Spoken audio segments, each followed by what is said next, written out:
look at the way history was taught in the colonial period and the way it was taught for some decades after independence, there's a remarkable similarity. India was not united, it was weak, it was divided, all that happened. But what I find very surprising is that in the post-independence period, we have consciously, deliberately not given space to native voices. There are so many evidences that we have of people speaking about the times in which they were living, and those voices do not figure in our narrative at all. And I'll just give you 4 literary sources which were there available at the time of independence, which have continued to be available, but which have not factored in any attempt at history writing post-independence. So I'll just take 5 more minutes. The first account is by a person who was a minister in Gujarat, one of the courts in Gujarat. He was an eyewitness to the invasions of Mahmud Ghaznavi.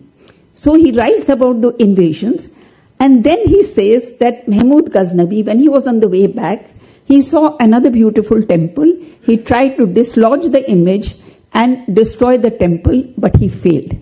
As a historian, I'm not concerned whether this was right or wrong, but for me, the importance of this work is that it is a first narrative of resistance of the medieval period.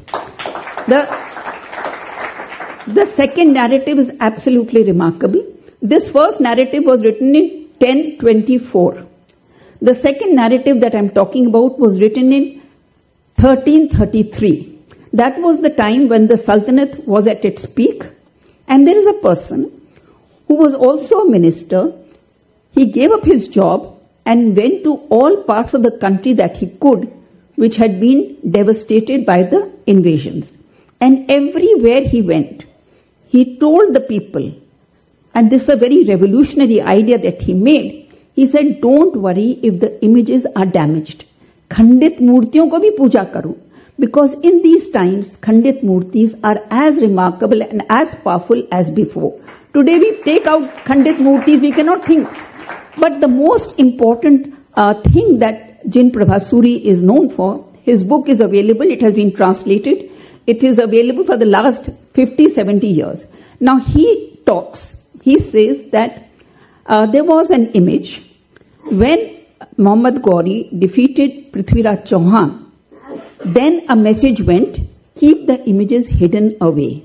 So this particular image was buried under sand and kept there for 150 years almost.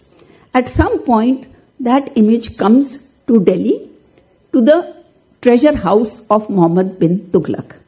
Now Jin Prabhasuri, he actually meets Muhammad bin Tughlaq and says that we want this image back. Muhammad bin Tughlaq asks for the image to be brought from his storehouse, looks at it and gives it to Jin Prabhasuri. And in 1334, Jin Prabhasuri is writing that I got the image, I reconsecrated it and built a small temple in Delhi, and we are so happy and proud that we are able to resume worship over there. These are absolutely remarkable instances which should feature in our history. I'm not saying whether it's true or not, but these are important narratives of resistance. I want to mention 2 more from the south. One is a lady, she was the wife of the Crown Prince of Vijayanagar. She wrote a poem called Madurai Vijay. Madurai Vijay was controlled by the Muslim Sultanate, and in this only one copy has survived by chance, and it is not complete. But in this poem she says, Goddess Meenakshi came to my husband in a dream, and she said, look at what is happening around you. Kaveri is full of blood. In the Chidambaram temple, the mridang is being replaced by the howls of jackals. And she narrates whatever she sees, and then she gives Prince Kamban the sword of Dharma. And she says, get up, do your Dharma duty, and restore the order, the natural order. And it is a historical fact that Prince Kamban opens up many temples that had been closed and some that had been converted into mosques. So this is also a narrative of resistance, whether it happens or not, but these are eyewitness accounts of people who wrote at the time when these incidents happened. The last that I want to mention is that the Tirupati temple was under the control of the Sultan of Golconda for 150 years. So in that 150 years, I've been able to find only one native voice. That is a person who writes a 100 verses long poem in Telugu. Only 99 verses have survived, one has not. But those 99 verses, if you read them, they, fill you with sorrow, empathy. He's telling Tirupati, the god, that you are so powerful and you're helpless. Thousands of people are storming into your temple every day. Why don't you do anything? So this story of Tirupati, it does not end in triumph, because we have to remember that mostly the Hindu success story. I'll just take 2 minutes more. This is very irritating, You call us, make us wait, and then say finish in 5 minutes. What is the point in calling us? It's, okay, telling me to be calm, I'm being calm. Okay, but I have to register my protest. Okay, now, so this Tirupati poem, it does not see the triumph of the order or of dharma. It ends in anguish and defeat. And last 2 points that I want to make is that when we talk about anguish and defeat, and we think that every time the Hindus succeeded, most often they did not. And I'll give you the example of the Mahamatya of the Sri Ranganath temple. That Mahamatya records what happens when the Turkish armies come. First time they're totally unaware, they're defeated. In the second time, the processional murti is taken away by 3 priests of that temple, father, uncle and son. And for 20 years, over 20 years, they live in the jungles. They eat from the jungle, 2 of them die.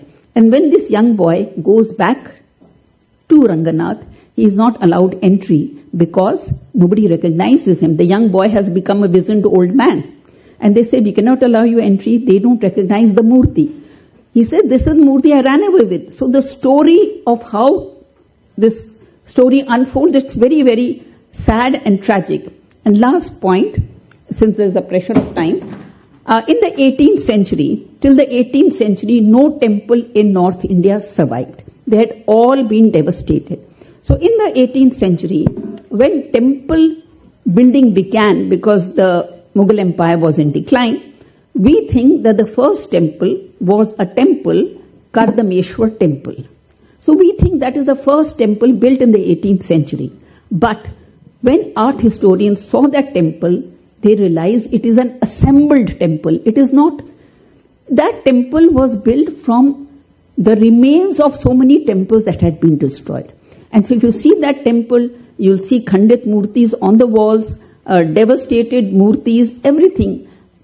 But what I'm just saying is that all this narrative, it has to be remembered by us, because only when we remember the past can we move forward. And now India has taken a very big leap forward. People are becoming aware of this suppressed, forgotten history. They are getting joyous when they see that past, and we see a new hope